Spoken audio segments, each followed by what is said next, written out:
What's going on, everybody? It's Coach Gaglione here. This is another edition of our Climb to 185 series. I'm your host, Coach Gaglione, and I've been involved with powerlifting and strength coaching for over 18 years. So I'm getting down to the wire here. So a couple of topics of conversation that I want to speak about is just local powerlifting in general. Tomorrow we're going to be hosting our Mid-Atlantic Nationals qualifier, which is Milton Mayhem. It's going to be our first official full power meet in our lovely Milton location. So I'm excited about that. There's a lot of things in the works with RPS Nationals. And again, for those that are not familiar with RPS,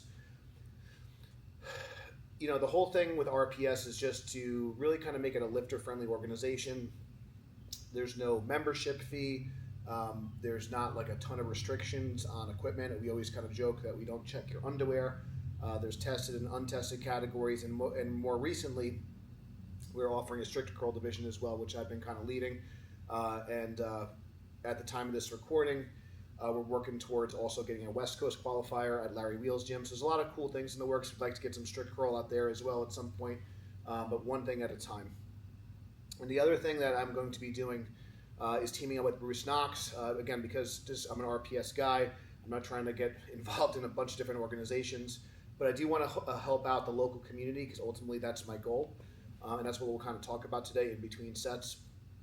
So Bruce Knox has mostly been affiliated with 100% Raw. Bruce Knox, if you're not familiar, is one of the most accomplished strict curl athletes as well as coaches. I think he's the best, in my opinion, at actually teaching the technique. And we've gotten along and become pretty close over the last few years. We took a trip there with my wife, and I believe that trip really helped her get to her first 100-pound curl. I think she curled 97 for a PR in person, and then eventually she went on to win the Arnold's and has done really well. And she's, according to 100% Raw, she's the top 15th by formula. They use a K formula, which we'll talk about, which is similar to like DOTS, similar to Wilks and things like that, but for a single lift.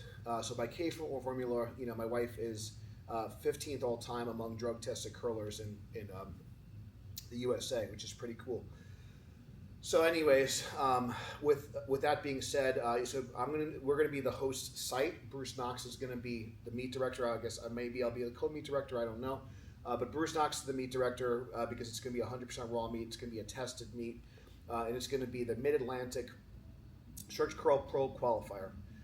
So up until now, the only opportunity to receive your pro card through 100% Raw was last year's Worlds. The top two in each division were able to receive their pro card, and that allowed you to go into the pro circuit. And the pro circuit, as it stands right now, we're still like fleshing out all the very nitty gritty ideas, but it's a little bit more like a strongman style event where there's a rising bar, and it's kind of like last man or last woman standing. So if you are on our podcast, I talk about that with Michael Oliver a little bit, who's again one of Knox, part of the KPC, the Knox Power Company crew.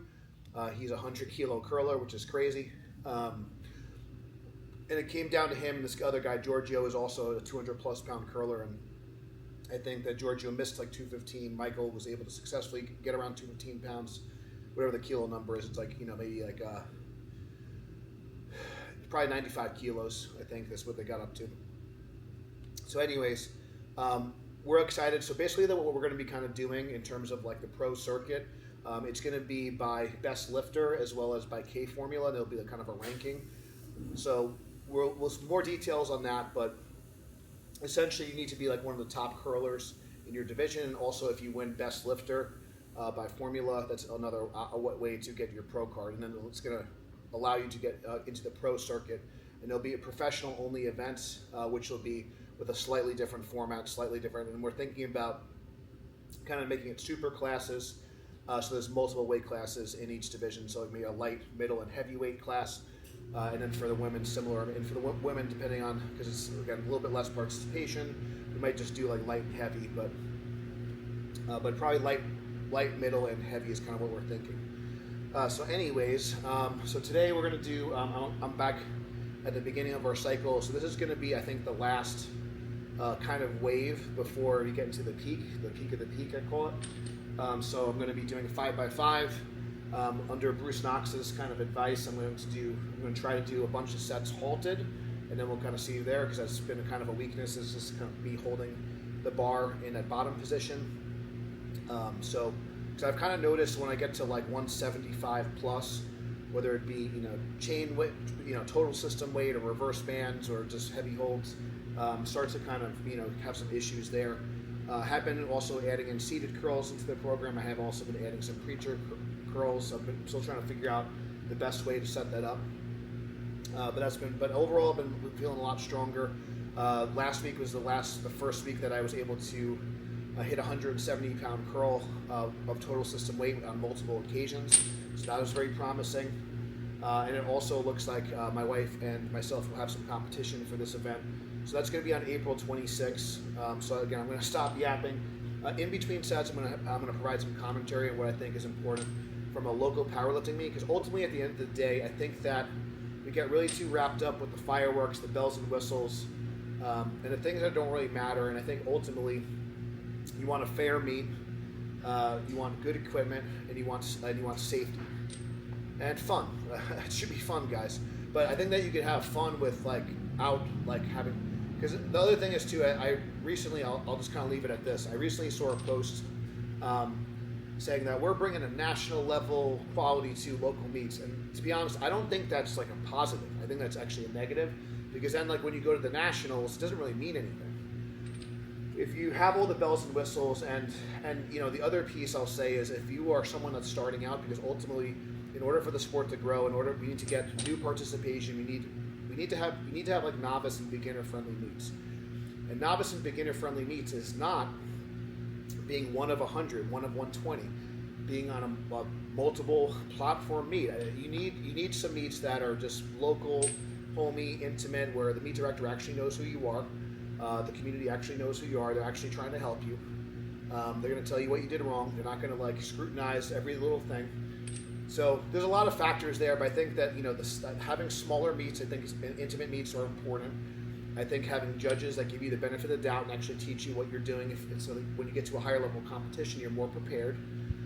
And anyway, so there's some general thoughts. I'll provide a little bit more insight on that, but 5x5, I think we're aiming at 100, somewhere in the 125-pound range. I'm really going to work on pausing at the bottom, slinging it through. And depending on how I feel, again, I may do some touch and go reps at the end, because I do want to still work on my power, because I'm naturally more of like a static type person, not a springy type person. But I have been getting better, and I think my turnover has been getting better. So anyways, we're going to do 5x5 with chains. This is my dynamic day. Let's get to it.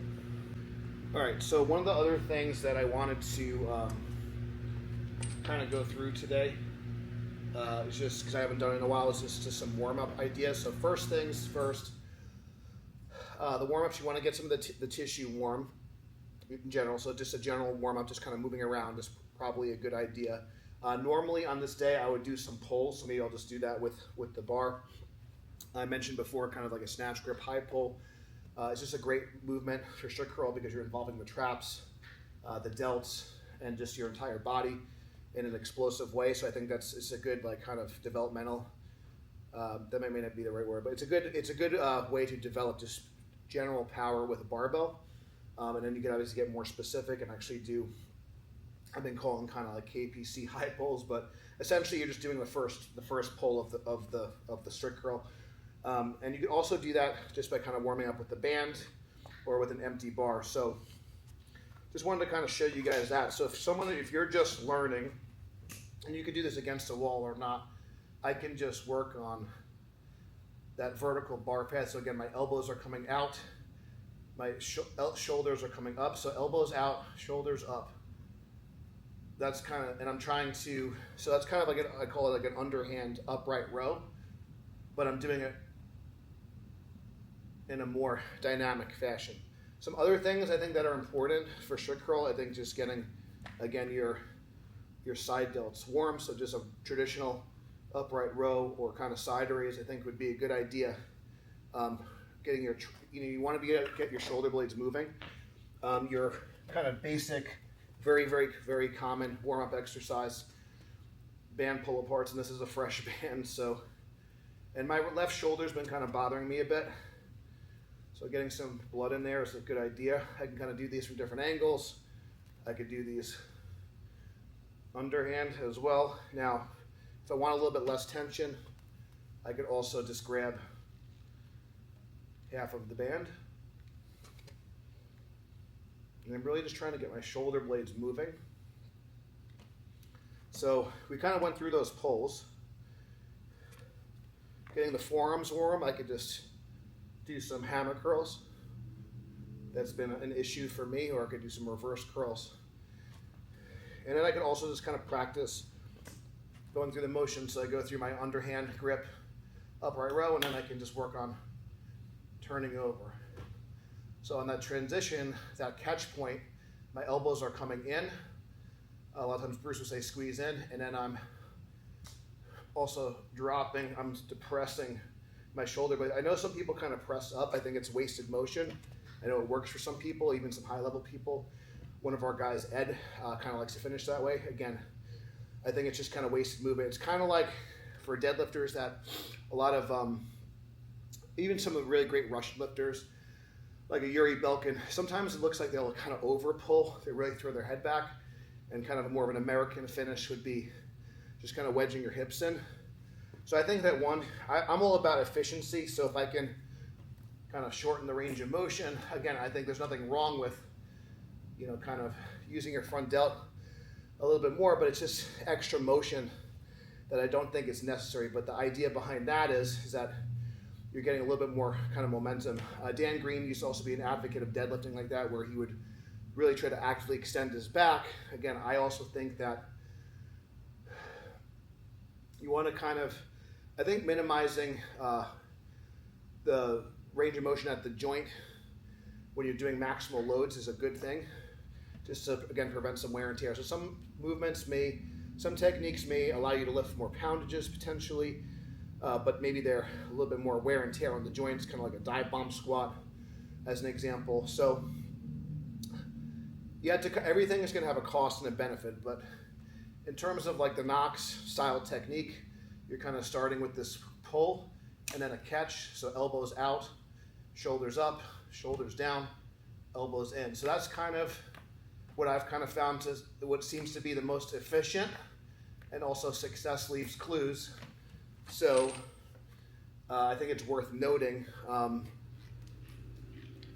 that some of the most proficient and heaviest strict curls, especially when you look at pound for pound, you look at Michael Oliver, you look at Alexis, you look at so those are all, they're using that kind of KPC style technique where they're pulling and then kind of catching under. So I think it's worth kind of noting.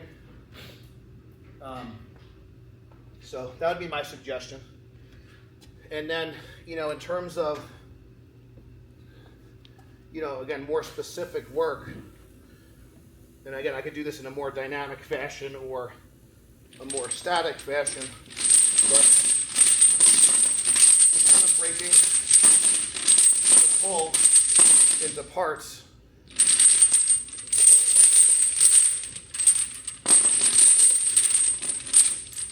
It's a great way to learn, and I could even take it a step further and even practice the pick. So I do my pick, I do my pull, I transition. So you can kind of get creative with it, but if you're, and just kind of like a weightlifter, you can kind of work certain parts of the motion multiple times. So pull, curl. So you'll kind of see that with a lot of weightlifters. They'll do what's called complexes. They might do 3 pulls and a clean, 3 pulls and a snatch and an overhead squat, a clean, jerk. So it's just all positional work. And I think that with lifters, because a lot of times our competition movements are also kind of exercises. They're also kind of training for other sports. But these things would be what I would consider sport practice, technique work. And a lot of technical work, I think, can also be used as we call these positional warm-ups. So, for example, if you're squatting, one thing I can do when I'm squatting is work on pausing in the bottom, holding that bottom position, driving up a little bit. If I'm deadlifting, So a lot of times when you're implementing the pauses, specifically same thing with a deadlift or a bench, you want to pause for positional work. Pause where the transition is going to happen. So in a bench press, a lot of times it's the initial launch phase, and then you're transitioning to lockout. So kind of if you have a J path or a straight path, but that's when you're kind of turning your elbows over to lock the weight out. If you ever watch a really good bench presser, they kind of wedge themselves under. Sumo and conventional deadlifters, getting set, the transition from like the floor to around the knee area, that midpoint to when you're transitioning to lockout. A lot of people make a mistake there. So there's a little bit more of an emphasis on driving into the ground. And then at some point you're going to transition to lockout and you're having a little bit more of a foot. And this is more of an American style pull, I would say, but you're kind of wedging your hips under. In the case of a squat, I'd say the biggest hiccup is coming right out of the hole. So you can kind of do a double pause squat. So pausing in the bottom and then having the intention of making sure you don't have kind of that stripper squat where your hips kind of kick back too early. Now, depending on your body type, there may be some different strategies there, but just something to consider. Other things that you could do if you want to work, if you're a self-unrack person on the bench, you could re-rack every rep. If you want to work on your unrack, you could do that with a squat. You could do a walkout, squat, go back in, walkout, squat, come back in. Cluster reps are great for strict curl and deadlift and things like overhead press, where you take the weight out, you do the rep, put it back down, you reset. So doing clusters could also be a really good thing on like your lighter day or your dynamic day. So I'm getting a full reset and I'm practicing getting more touches on my setup. So those are just some ideas, but I just wanted to kind of work those positions. So in the case of the strict curl, there's essentially three phases in my opinion. So you have the initial pick or the takeout, you have that first pull, and then you have the transition to lockout.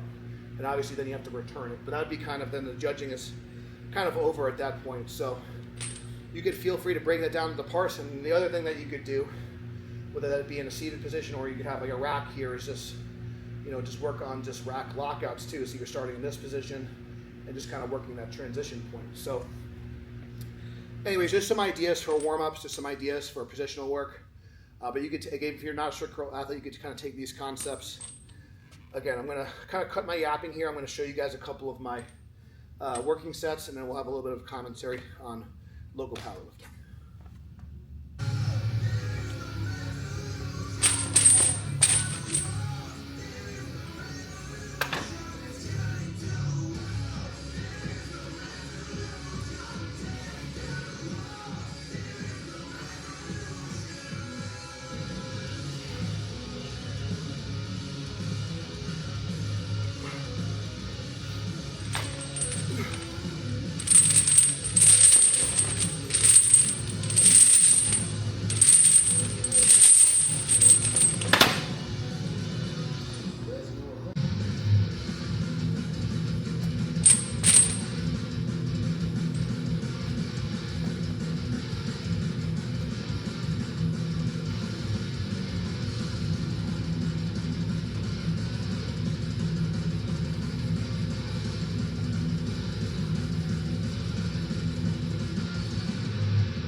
Alright, so warm-ups are done. I did a lot of work, general warm-up first, did some specific warm-up. And one thing to note, you'll kind of notice, even though my program is sets of 5, it's trying to save my energy for the actual work set. So I usually advocate for lower reps, more sets. So I took the bar a bunch of times. I took 80 pounds a bunch of times. I took 100, 110, 110 a bunch of times. So I have 125 on the bar plus 20 pounds of chains. A little bit sore today. I mentioned it, I think, in the last video or two. been upping my frequency to 3 times a week. It's not exactly equidistant in terms of, I don't know if equidistant, I used to be a math teacher, so anyways, I don't have an even spread of like rest, so I'm not doing like, so I'm going Sunday, Wednesday, Friday, so there's like kind of, it's a little bit more condensed, especially like, this is a little bit kind of close to, so I'm going into my max effort day a little bit fatigued, but I do have Saturdays completely off, so, but that being said, this is kind of, the Friday, Sunday was kind of like what I was doing in terms of it. And I don't remember if the other workout was Tuesday or another day when I was curling 3 times a week. But I know that the Friday and Sunday, from a logistics standpoint, I've like kind of less work, less clients, less obligations. So that's kind of like why, even though I'd rather have like probably another day in between the chain work and like the straight weight work and the reverse band work. So my dynamic day and my max effort day, I'd more than likely like to have at least 48 hours, if not 72 hours in between. But just sometimes you have to kind of adjust things based off life. So my aim is 5x5 here. I'm going to start off doing halted reps. And after this is done, like I said, we'll talk about a little bit of like what my plans are for kind of meets moving forward. But ultimately, I want to provide a platform for whether you are a veteran lifter or a beginning lifter. So obviously with the pro circuit for 100% raw, that's going to be my involvement with that organization. And then everything else, RPS Nationals, RPS Powerlifting, and like the new, Revolution Power Strict Curl. So, so that's going to be, and again, the reason that I'm affiliated with the RPS is because I do believe it's the most accessible. A lot of people like kind of talk about being inclusive and all this stuff, and it's great. It's great jargon. It's great to say all these things, but like, what do your actions actually say? Regardless of your political beliefs, regardless of all this other stuff, what do your actions say? Because your actions speak louder than words. So, in my humble opinion, the RPS is the safest equipment. In my opinion, whether you choose to walk your squats out or not, they allow the most options from raw. You can go bare knees upward to raw with sleeves, raw with wraps, single ply, multi-ply, and then they have this unlimited category, which allows for a little bit more flexibility in band shirts. But although we do have still some guidelines for safety with that.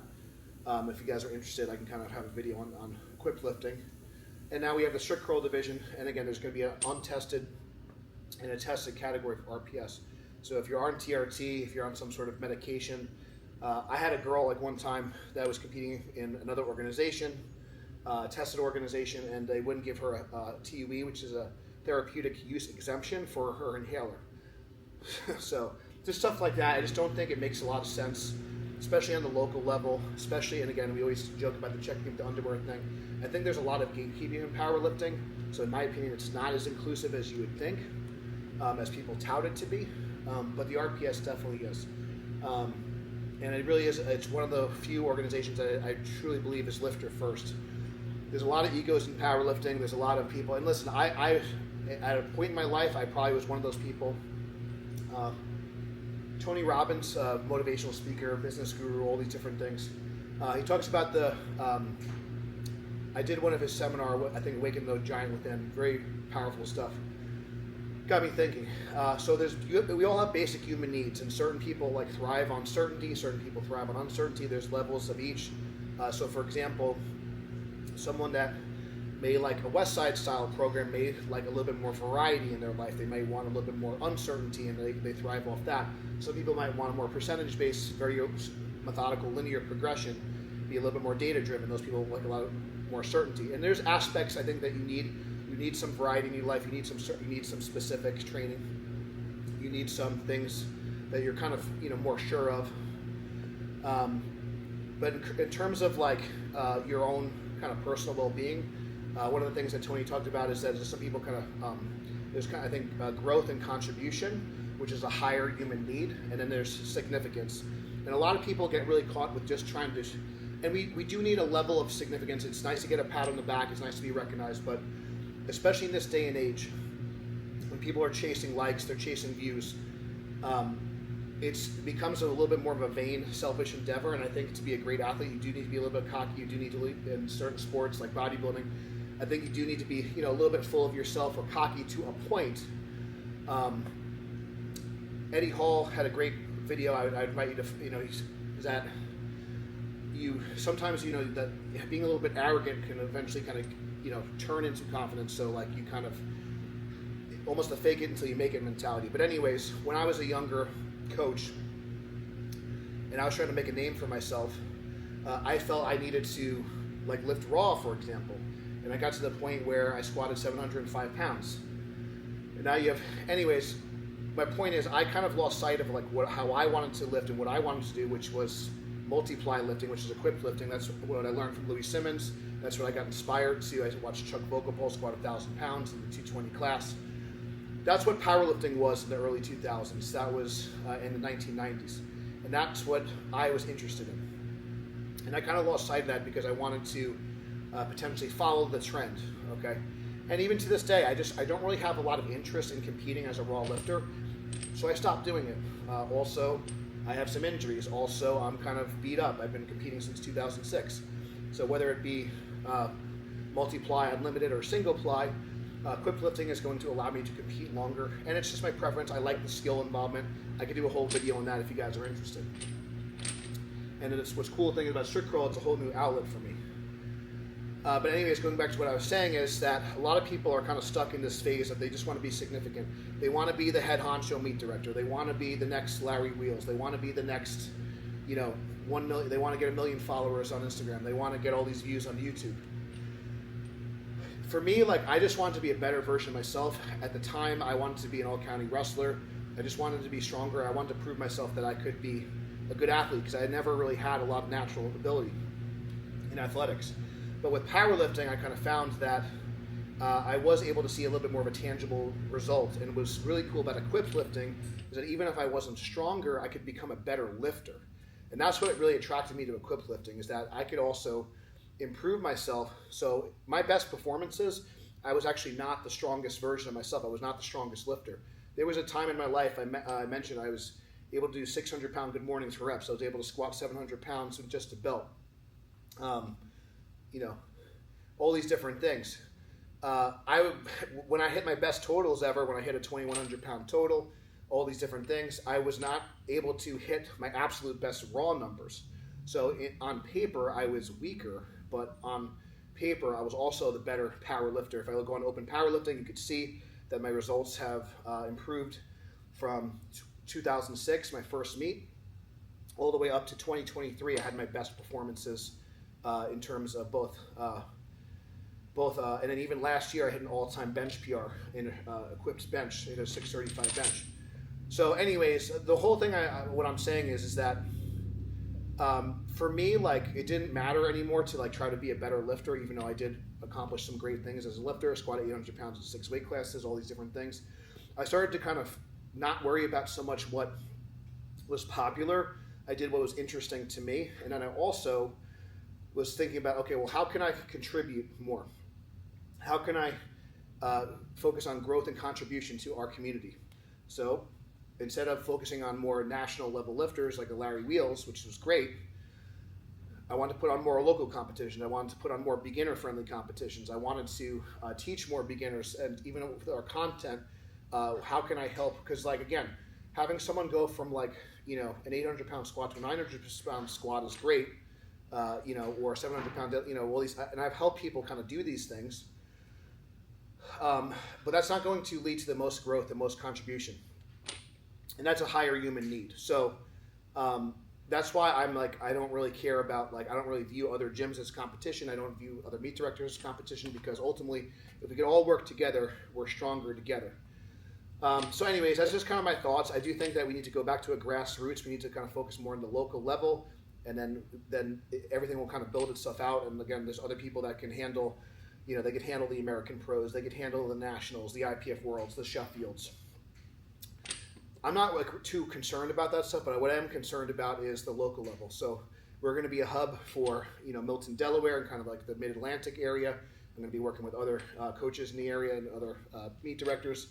And obviously we've been a mainstay in Long Island, New York. I'm hoping to work with, some of the other meet directors that are doing more tested meets. So like in the Mid-Atlantic area, I know like, Bruce Knox is going to be like the main guy for strict curl and like the tested meets. We're going to be doing more powerlifting and untested. I'll also be helping Travis Rogers, the Bear Cave, with Powerlifting United meets. And again, I don't really care about, he's a great guy. They have a great team and they do a lot for the sport. And I think that we're aligned on many things. He'll be competing tomorrow. He's probably going to take some of my RPS records, but good for him. He's doing amazing. And records are meant to be broken, by the way, so there's nothing wrong with that. It's good to pass the torch. But I did beat him head to head, I'm just saying. Anyways, he's going to do really well, and he's going to obliterate some of my old numbers, so I'm excited to see him lift.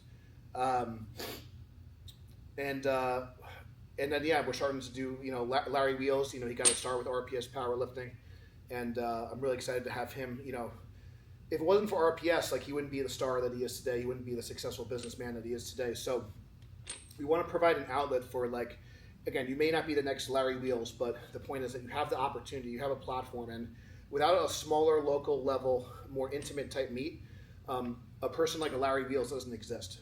That's the truth. Because if he just did like a USAPL meet with 120, no offense to USAPL, but again, I think that you don't need bells and whistles, fireworks. You don't need Simba playing in the background. I've seen this Lion King playing in the background on the screen because you need your walkout song and all this stuff. That's not what's going to make powerlifting great. So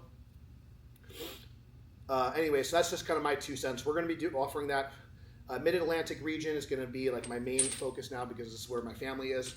I'm going to continue to do my best to foster the Long Island kind of northeast area, help with RPS Nationals, and then eventually get some stuff going on the West Coast with Larry. That's kind of my focus. I think that's going to be how I'm going to create the biggest impact for both powerlifting and strict curl.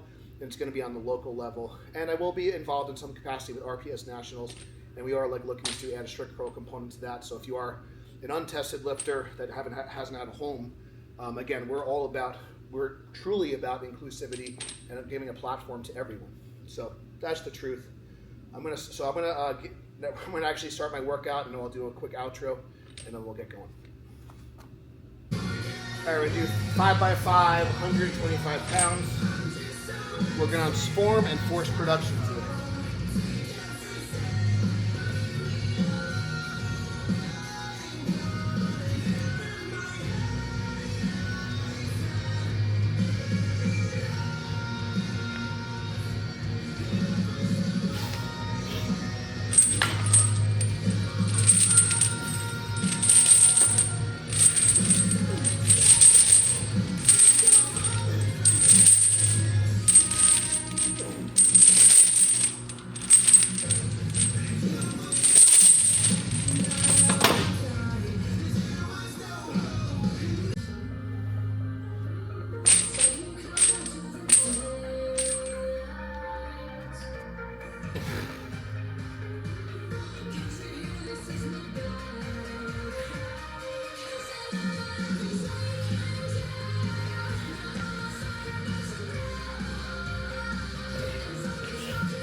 All right, set number 3. I feel like I'm actually calling some of these reps, so that's good. Try to maybe move a little faster.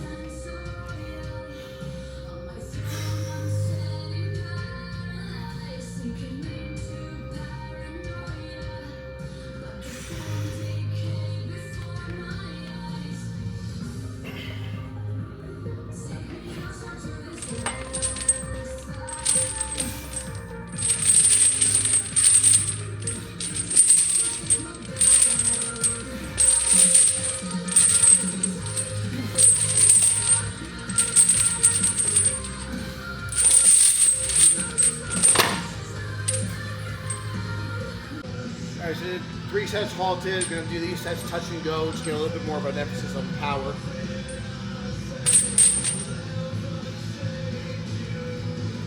little bit more Johnny Horse, if you will. Gonna sling it.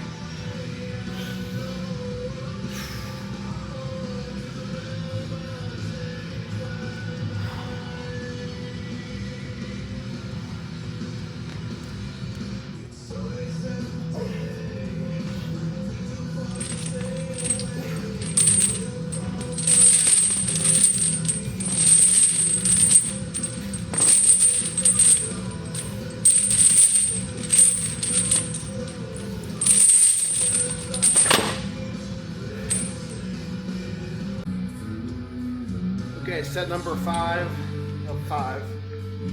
Again, focusing more on speed on this last set, more touch and go.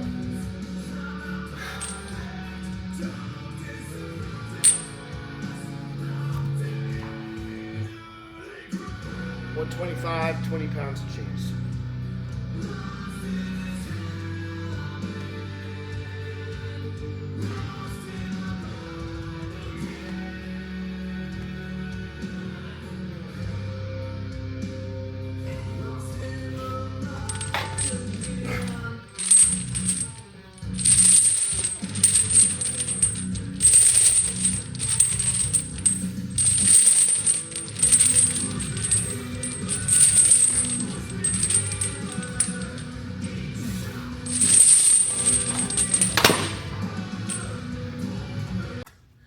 All right, so I kind of actually started halting those last ones just because it felt good, and the last one was a little bit more grindy than I like, but keeping short rest periods, one of the things that I haven't mentioned, so in the meet that I'm doing, there's only 5 other strict curlers in the flight. It's gonna be a quick turnaround, so I'm also practicing short rest. It only is taking like maybe 90 seconds to 2 minutes on this dynamic day, and on the volume day, on the max effort day, I'm gonna rest a little longer. So I'm just expecting a quick turnaround to account for that. But overall, I'm happy with the progress. I'm trying to stay in my lane and practice what I preach. It's very hardest person to coach is yourself. And there's definitely been a few workouts where I've overshot a little bit. There's been a few workouts where I've had a few misses here and there. That being said, something like an overhead press, something like a strict curl, and even a bench press to some extent for like newer lifters, because the absolute load is lower, it's a little bit less fatiguing, but also fairly technical, like if you get out of the groove a little bit. So a miss is not as detrimental as it would be for like a squat or a deadlift where your spine is loaded. You're putting yourself in a more compromised position in terms of your spinal cord, increasing a lot of systemic fatigue. But that being said, you want to save your big lifts for the platform. I believe when I did 180 pounds in competition, like at my peak strength for strict curl, I don't think I maybe did touch 170 like one time. So I'm keeping it in the back of my mind. I'm feeling good. I got some good training momentum. This is the best training momentum I've had probably in the past year, especially for strict curl. So last year I didn't get a chance to compete due to injury, and I want to make sure I get to the meet healthy. So anyways, yeah, I hope so. A couple quick, when I log my stuff in Turnkey Coach, I believe this is definitely, it's going to be a volume PR and all that stuff. So this is really good stuff, and I definitely feel like I'm just getting technically more proficient. Ultimately, that's going to yield and lead to a higher ceiling. So I know once my shoulder is healthier, once my forearm is feeling a little bit better, which it has, knock on wood, I'm confident that I'm going to be in all-time PR territory. So anyways, May 17th, if you're a West Coast guy or gal, if you want to help volunteer or participate in the Larry Wheels Invitational, check out revolutionpowerlifting.com. Go to that meet. We also have a lot of meets in New York coming up. But if you want to train to judge, spot, or score, we'd love to get you involved in the community. So whether that be West Coast, Northeast, Long Island area, New York, or Mid-Atlantic, kind of Delaware, Wilton, Delaware area, we're looking to train more judges and scorekeepers. And we definitely want to get a presence on the West Coast for RPS. So if you want to get involved, let us know. And then if you want to get involved in the tested side of things on the strict curl, the pro strict curl circuit, I'm excited for that. And again, we have RPS meets in July in Delaware, as well as New York, our annual August Farms. That's our longest standing strict curl meet. But yeah, the pro qualifier is going to be on May 31st. So if you want to come to the beach for Memorial Day weekend, get some curls in, we're going to learn. That's going to be, the meet director is going to be Bruce Knox. He's, in my opinion, the best technical curl coach in the game. And I think probably, to my knowledge, I can't think of anyone else that's more accomplished in terms of himself and as a team. So real excited to learn more from him. Really excited to kind of team up, join forces for that event. So if you think you got what it takes to be a pro, or if it's your first strict curl meet, it'd be a great opportunity to come down to Milton. We have multiple warm-up platforms. We have a professional platform coming. So May 17th, Larry Wheels Invitational in Claremont, California. May 31st is our Mid-Atlantic Strict Curl Pro Qualifier. That's right here in Milton, Delaware. And then we're also getting ready for RPS Nationals in Rochester on June 7th. So if you want to get involved in local powerlifting, New York, Delaware, California, drop me a line. I'm going to finish logging my stuff in Turnkey Coach. Thank you guys for staying tuned on this climb to 185. We're not getting a lot of views on YouTube, so please make sure you subscribe. Please make sure you share this, and if you find any value in it. Thank you so much for watching. And as always, stay strong, and we'll see you soon.